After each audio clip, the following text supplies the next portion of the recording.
কাহিনীর শুরুতে আমরা একটি বিয়ের বরযাত্রীকে দেখতে পাই, যারা অনেক জাঁকজমকের সঙ্গে কনেকে তাদের টাউনে নিয়ে যাচ্ছে। এই বিয়ে করেছে ফস্কো নামের এক লোক। একজন সিঙ্গেল মাদার এনাকে বিয়ে করে, কারণ দুজনের আগের সঙ্গীর মৃত্যু হয়ে গেছে।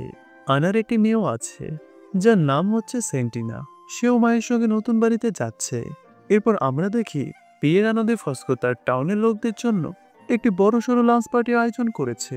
পার্টিতে অন্য মহিলারা আনাকে নিয়ে বিভিন্ন কথা বলছিল, যেমন একটা মেয়ের মা হওয়ার পরও সে কতটা সুন্দরী, আর এটাও জানা নেই তার সংসার এখানে হবে কিনা, ইত্যাদি ইত্যাদি কথা বলতে থাকে। অন্যদিকে কিছু মহিলা আনার প্রতি হিংসাবোধ করছিল, আবার কিছু পুরুষ নিজের কপালকে দোষ দিচ্ছিল। তারা বলতে থাকে, আমাদের কেন আনার মতো সুন্দরী স্ত্রী নেই। এসব দেখে ফস্কো খুব খুশি হচ্ছিল, কারণ সবার মনোযোগ তাদের দিকে ছিল। এরপর ফ্যামিলি ফটোর জন্য ফস্কো তার ছেলে লিভিউকে ডাকে। তাকে দেখে বোঝা যাচ্ছিল যে সে এই বিয়েতে একদমই খুশি নয়। ফটো তোলার পর রাতে যখন ফস্কো আনার সঙ্গে রাত কাটানোর জন্য প্রস্তুতি নিচ্ছিল, হঠাৎ তার এক বন্ধু বাড়ির বাইরে থেকে ডাকতে থাকে। সে এমন কিছু বলে যাতে ফস্কো আনাকে ফেলে সেখান থেকে বেরিয়ে যেতে হয়। কিছুক্ষণ পর আমরা জানতে পারি আসলে ফস্কো কিছু বন্ধুদের সঙ্গে অবৈধ কাজ করত। তারা সবাই মিলে ইতালির পুরনো কবরগুলো খুঁড়ত। সেসব কবর থেকে প্রাচীন জিনিসপত্র বের করে নতুন মার্কেটে অনেক দামে বিক্রি করত। কিন্তু আজ তাদের কপাল খারাপ ছিল, কারণ যখন তারা ঘোরাঘুরি করছিল ঠিক তখনই টহলরত পুলিশে একটি দল সেখানে হাজির হয়। পুলিশ তাদের সবাইকে মারধর করতে উদ্যত হয়। তখন তাদের প্রাণ বাঁচাতে সেখান থেকে তাড়াতাড়ি পালাতে হয়। এই ঘটনার পর ফস্কো পুরো রাত বাড়ি ফিরতে পারে না, কিন্তু ভোরবেলা বাড়ি ফিরে সে আর নিজেকে আটকাতে পারে না, আর শুরু করে দেয় তার বাসররাত। এখানে ফস্কোর এই কাজ দেখে আমরা বুঝতে পারি আনা যতটা শান্ত আর সরল প্রকৃতির মহিলা, ফস্কো ততটাই অশিক্ষিত এবং বর্বর প্রকৃতির মানুষ, যে অন্যের অনুভূতির কোনো মূল্যই দেয় না। এরপরের দিন আমরা লিভিউকে দেখতে পাই সে সমুদ্রের ধারে তার বন্ধুদের সঙ্গে গোসল করতে গিয়েছিল। যখন সে গোসল করছিল ঠিক তখন পেছন থেকে স্টেলা নামের এক মেয়ে লিউ স্কুটির ভেতরে একটি লাভ লেটার বুঝিয়ে দিয়ে চলে যায়। এখানে আমরা জানতে পারি স্টেলা লিভিউকে ভীষণ পছন্দ করে, কিন্তু সে একেবারে পাগল প্রকৃতির মেয়ে, তাই লিভিউ তার সঙ্গে কোনো সম্পর্ক রাখতে চায় না। সে কারণে লিভিউ সেই লাভ লেটারটি সঙ্গে সঙ্গে ছিঁড়ে ফেলে দেয়। এরপর আমরা দেখি ফস্কো আনাকে নিয়ে হানিমুনের জন্য প্যারিসে চলে যায়। এদিকে শহরে এখন শুধু তাদের নিয়ে আলোচনা চলছে।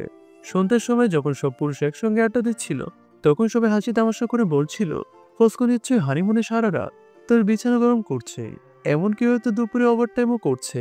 অন্যদিকে কিছুটা দূরে দাঁড়িয়ে থাকা লিগো এগুলো কথা শুনছিল। তার মনে হয় এখন তাদের পরিবার শহরের কাছে একটা বিদ্রোহের পরিণত হয়েছে। কয়েকদিন পর আমরা দেখি ফস্কো আর আনা হানিমুন শেষ করে ফিরে এসেছে। এখানে ফস্কো খেয়াল করে তারপর ফার্নান্ডা এবং আনার মেয়ে সেন্টিনা তাদের স্বাগত জানাতে দাঁড়িয়ে আছে, কিন্তু তার ছেলে লিভিউ স্বাগত জানাতে আসেনি। কয়েকদিন পর ফস্কো লিভিউকে কাছে ডাকে এবং তাকে ট্রাকে বাক্সগুলো লোড করতে বলে। কাজ শেষ হওয়া মাত্রই সে আবার লিভিউকে বলে বাক্সগুলো ফির নামিয়ে পুনরায় লোড করতে। কথা শুনে লিভিউ রেগে যায় এবং সে এর কারণ জানতে চায়। তখন ফস্কো বলে, তোমাকে বড় বাক্সগুলো আগে রাখতে হতো। কথা শুনে লিভিউ বলে, তুমি তো আমাকে এই কথা আগে বলতে পারতে। তখন ফস্কো আবারও বলে, কিন্তু আমি তো এখন বলছি, তাই তাড়াতাড়ি কাজে লেগে যাও। এটা বলে ফস্কো তাদের প্রতিবেশীর সামনে লিভিউকে অপমান করতে থাকে, যেখানে আনা উপস্থিত ছিল। এতে লিভিউ ভীষণ অপমানিত বোধ করে। রাতে যখন আনার ফস্কো তাদের ঘরে ছিল, তখন আনা ফস্কোকে বলে, তোমার লিভিউকে এতটা বকাচকা করা উচিত হয়নি, কারণ সে এখন বড় হয়ে গেছে। তোমার প্রতি সে অনেক বেশি কষ্ট পেয়েছে।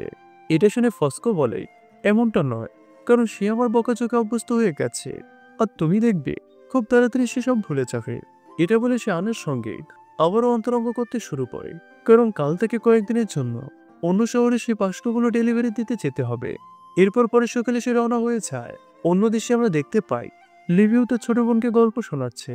এমন সময় আনা সেখানে চলে আসে এবং আনা সেন্টিনাকে তার ঘরে যেতে বলে, কিন্তু সে অস্বীকার করে বলে, আমি লিভিউর সঙ্গে ঘুমাবো। তখন এটা দেখে আনা খুশি হয়ে যায় যে এখন আর তাদের মধ্যে সৎ ভাই বোনের মতো দূরত্ব নেই, বরং তাদের সম্পর্ক বেশ ভালো হয়েছে। এর কয়েকদিন পর ফস্কো ফিরে আসে এবং রাতে আনা আর সেন্টিনাকে নিয়ে একটি পার্টিতে যায়, যেখানে এক মহিলা গান গাইছিল। এদিকে ফস্কোর মনোযোগ গানেই ছিল, কিন্তু ওখানে আসা সব তরুণরা সুন্দরী গায়িকার দেহভঙ্গি দেখে বেশ খুশি হচ্ছিল। ফস্কো যখন এটা বুঝতে পারে, ততক্ষণে ছেলেগুলো তাদের চোখ দিয়ে নিজেদের ইচ্ছে পূরণ করে ফেলেছে। এরপর পরের দিন একটি গাছের নিচে বসে লিভিউ আর আনা ভালোবাসা এবং রোমান্স নিয়ে কথা বলছিল। তখন ফস্কো হঠাৎ সেখানে হাজির হয় এবং তার অশালীন কথাবার্তা শুরু করে, যা তাদের সুন্দর মুহূর্তটা নষ্ট করে দেয়। আসলে এখানে ভালোবাসা নামে ফস্কো শুধু বিছানাকেই বসতো। এটা শুনে আনা আর লিবু সেখান থেকে চলে যায়। এরপর রাতে ফস্কো আর তার সঙ্গীরা একটি কবর থেকে একটি বিরল প্রাচীন জিনিস খুঁজে পায়, যেটাতে অনেক হীরা বসানো ছিল। ফস্কোর মতে এর দাম বাজারে লাখ লাখ টাকা হবে, তাই সেই ব্যাপারটা আনাকে জানায় এবং আনাও এই ব্যাপারটা ফস্কোর বোনকে জানায়। আর আস্তে আস্তে খবরটা পুরো গ্রামে ছড়িয়ে পড়ে। এরপর ফস্কো রেগে গিয়ে আনার কাছে জিজ্ঞেস করে, এত বড় গোপন কথা ফাঁস হলো কিভাবে? তখন লিবিউ আনাকে বাঁচাতে গিয়ে এসে ফস্কোকে বলে, এতে এত অবাক হওয়ার কি আছে? শহরের সবাই আগে জানে যে তুমি কবর খুঁজে জিনিস বের করো। এটা শুনে ফস্কো আর লিবিউর মধ্যে এক তর্কাতর্কি শুরু হয়, যার ফলে লিবিউ খাবার টেবিল ছেড়ে রাগ করে সেখান থেকে চলে যায়। এরপর দৃশ্য চেঞ্জ হয়ে আমরা রাতে দেখতে পাই আনা ভালোবেসে ফস্কোর কাছে এক বোতল বিয়ার নিয়ে আসে এবং তাকে বলে, এবার ডেলিভারিতে লিবিউকে তোমার সাথে নিয়ে যাবে। একজন বাবা হয়ে ভালোবাসার সাথে তাকে দুনিয়াদারি শেখাও, কারণ সে বড় হয়ে গেছে। এটা শুনে ফস্কো আনার কথা রাজি হলেও এবার সে খুবই দামি প্রাচীন জিনিস চোরাচালান করতে যাচ্ছে, আর এতে ধরা পড়ার ঝুঁকি অনেক বেশি। তাই সে লিবিউকে সঙ্গে নিয়ে ঝুঁকি নিতে পারে না।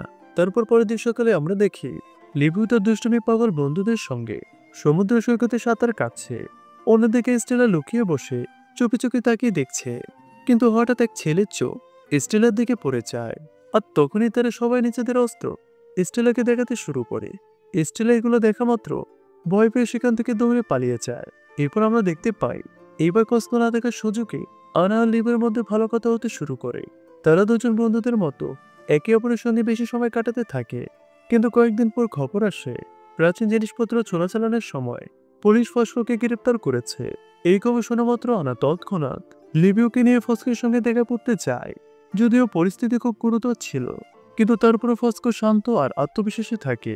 সে তাদেরকে বলে, দুশ্চিন্তা করো না, আর আশ্বাস দেয় যে সে সবকিছু সামলে নেবে। কিন্তু আনা নিজেই কিছু করার সিদ্ধান্ত নেয়। এরপর সে ফস্কোকে ছাড়ানোর জন্য রাজনীতিবিদদের সঙ্গে যোগাযোগ করার চেষ্টা করে, কিন্তু এতে কোনো লাভ হয় না। আনার এত কিছু করার পরও ফস্কোর অ্যাটিটিউড জালিমদের মতোই ছিল। সে প্রায় অকারণে আনার উপরে রেগে যায়। এগুলো দেখে আনার মন ভেঙে যায়। এরপর আমরা দেখি একদিন লিবিউ রান্নাঘরের সিঙ্কের পাশে দাঁড়িয়ে নিজের চোখ ধুচ্ছিল। ঠিক তখনই আনা সেখানে এসে জিজ্ঞেস করে, কি হয়েছে তোমার চোখে? লিবিউ তখন আনার কাছে উত্তর দেয়। সে বলে তার চোখে কিছু ঢুকে গেছে। এটা শুনে আনা লিবিউর কাছে গিয়ে তার চোখ থেকে ময়লা বের করতে শুরু করে। চোখ পরিষ্কারের সময় আনা এতটাই লিবিউর কাছাকাছি চলে আসেছে, লিবিউর মনে অজান্তে দুষ্টি চিন্তা উকি দিতে শুরু করে, যার ফলে সে হঠাৎ অনেকে চুমু খেয়ে ফেলে। এদিকে আনাও বহুদিন ধরে ভালোবাসার জন্য তৃষ্ণার্ত ছিল, তাই সেও লিবুকে চুমু খেতে শুরু করে। কিন্তু কয়েক সেকেন্ড পরে আনার হঠাৎ মনে হয় এটা ভুল হচ্ছে।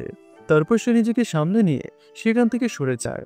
আনার মনে হতে থাকে সবকিছু শেষ হয়ে গেছে, কিন্তু ভাগ্যে ছিল অন্য পরিকল্পনা। এখন লিবু আনার সৌন্দর্যের স্বাদ পেতে চায়, তাই সে সব সময় আনার আশেপাশে ভরঘর করতে শুরু করে, যাতে সে আবারও কিস করার সুযোগ পায়। কিন্তু এখন আনা বুঝে গেছে যে সবকিছু ভুল হচ্ছে। এইসব কিছু করা ঠিক না, কারণ লিবিউ তার সৎ ছেলে। এরপর আমরা দেখি যখন লিবিউ জোর করে আনাকে রাজি করার চেষ্টা করে, তখন আনা তাকে ফস্কোকে সবকিছু বলে দেওয়ার হুমকিও দেয়। কিন্তু লিবিউর উপর এর কোনো প্রভাবই পড়ে না। সে বারবার চেষ্টা চালিয়ে যেতে থাকে। এভাবেই কয়েকদিন চেষ্টা করার পর লিবিউ দেখতে পায় আনাকে পাওয়া তো সব কৌশলে ব্যর্থ হচ্ছে।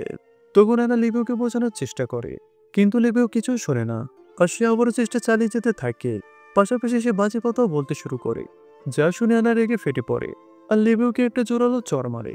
তখন লিবিউ অপমানিত বোধ করে সেখান থেকে পালিয়ে যায় এবং তার বন্ধুদের সঙ্গে মদ ও আড্ডায় রাত কাটাতে শুরু করে। কিন্তু ভাগ্য যেন তাদের সঙ্গে ভিন্ন কিছু ঠিক করে রেখেছিল। সেই রাতে লিবিউ মদ খেয়ে এবং কিছুটা আঘাত পেয়ে বাড়িতে ফিরে আসে। তখন আনা তাকে এভাবে দেখে সামলানোর চেষ্টা করে, কিন্তু লিবিউ রাগে তাকে সরিয়ে দিয়ে নিচের ঘরে চলে যায়। এদিকে আনা লিবিউকে এভাবে দেখে দ্রুত তার কাছে যায়।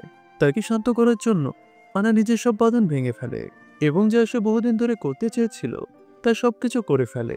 এরপর আমরা দেখি আনা ও লিবিউ প্রতিদিন নিয়মিতভাবে তাদের সম্পর্ক চালিয়ে যেতে থাকে, আর এভাবে করে তারা কয়েকদিন কাটিয়ে দেয়। কিন্তু একদিন যখন রান্নাঘরে তারা নিজেদের দৈনন্দিন রঙিন খেলায় মেতেছিল, হঠাৎই তাদের স্টোররুম থেকে একটি আওয়াজ শোনা যায়। তখন লিবিউ রুমের দরজা খুলে দেখে স্টেলা সেখানে লুকিয়ে রয়েছে। তাকে দেখা মাত্র লিবিউ অনেক রেগে যায়। স্টেলা চলে যাওয়ার পর লিবিউ স্টোররুমে চলে যায়। লিবিউ স্টোররুমে যায়, সেখানে কি হোল দিয়েছে দেখে যে সামনে পুরোপুরি অংশ খোলা এবং পরিষ্কার দেখা যাচ্ছে। সবকিছু জানার পর লিপু মনে করেছে হয়তো স্টেলা সবকিছু দেখে ফেলেছে, তাই সে কথা দ্রুত আনাকে জানায়। লিপু আনাকে আরো বলে স্টেলা একটি পাগল মেয়ে, যদি সে আমাদের সম্পর্কের কথা কাউকে জানায় তবুও কেউ তার কথা বিশ্বাস করবে না। কিছুদিন পর তারা জানতে পারে যে ফসফো খুব দ্রুত জেল থেকে মুক্তি পেয়ে বাড়িতে ফিরছে। এটা জানতে পেরে আনা লিভিউকে বলে স্টেলার কথা বাইরে হয়তো কেউ বিশ্বাস করবে না, কিন্তু সে যদি ফস্কোকে এইসব বলে দেয় সে অবশ্যই এইসব কথা বিশ্বাস করবে। আর এসব বলে সে অনেক বেশি ভয় পেয়ে যায় এবং সাহায্যের জন্য ফার্নান্ডাকে ডাকে। অন্যদিকে স্টেলা মেয়েটি ফার্নান্ডার কাছে গিয়ে সবকিছু বলে দেয়। তখন ফার্নান্ডা এগুলো শুনে আনার উপরে অনেক রেগে যায়। সে আনার কাছে এসে তাকে বুঝিয়ে দেয় যে ফস্কো যেন কোনোভাবে এইসব কিছু জানতে না পারে। এরপর আমরা দেখতে পাই যে ফস্কো যখন জেল থেকে মুক্তি পেয়ে বাড়িতে ফিরছে সেই দিন মহল্লাতে একটি স্বাগত পার্টির আয়োজন করা হয়, যেখানে সবাই আনন্দিত ছিল। কিন্তু আনা, লিভিউ এবং ফার্নান্ডা চিন্তায় ডুবেছিল, কারণ তারা অনেক ভয়ে ছিল। অন্যদিকে ফস্কো পুরোপুরি মাতাল ছিল এবং তার মন কারো দিকে চাচ্ছিল না। সে মদ পান করার পর ট্যাঙ্কি খালি করার জন্য সৈকতের ধারে যায়, আর সেখানে অ্যাস্টেলা তার জন্য অপেক্ষা করছিল। এরপর সে ফস্কোকে সবকিছু বলে দেয়, আর এখানে সিন কাট হয়। এরপর আমরা দেখি যে ফস্কো, লিভিউ এবং আনা বাড়িতে আছে। ফস্কো খুবই স্বাভাবিকভাবে কথা বলছে। এরপর ফস্কো আনাকে ঠান্ডা পানি আনার জন্য নিচে পাঠায়, যাতে সে লিভিউর সঙ্গে একা কথা বলতে পারে। তখন ফস্কো জানায় যে সে সবকিছু জানতে পেরেছে, কিন্তু সে ছোট্ট জীবনটা তার ছেলেকে দোষারোপ করে কাটাতে চায় না। এই জন্য সে ভুলে গিয়ে তার ছেলেকে ক্ষমা করে দেয়। পাশাপাশি সে তার ছেলেকে বলে এই কাজটা যেন ভবিষ্যতে আর না হয়। তখন এই কথা শুনে লিও বুঝতে পারে তাকে আনা তার সম্পর্ককে লক করে পানিতে ফেলে দিতে হবে এবং এমন বান করতে হবে যে এটা তাদের মধ্যে কখনো ঘটেনি। এভাবে করে তার পরিবার এবং ইমেজ দুটাই রক্ষা পাবে। এরপর এভাবে কয়েক বছর পার হয়ে যায়। আমরা দেখতে পাই লিভিউর বিয়ে হচ্ছে অ্যান্টোনেলা নামের এক সুন্দর মেয়ের সঙ্গে। কিন্তু এখানে লিভিউ, ফস্কো আর আনা একে অপরের দিকে বারবার নজর দিচ্ছে, যার দ্বারা বোঝা যায় যে এই পরিবার এখনো তাদের অতীত বলতে পারেনি। এরপর সবাই একসাথে একটা ফ্যামিলি ফটো তোলে, আর এখানে এই মুভিটি শেষ হয়ে যায়।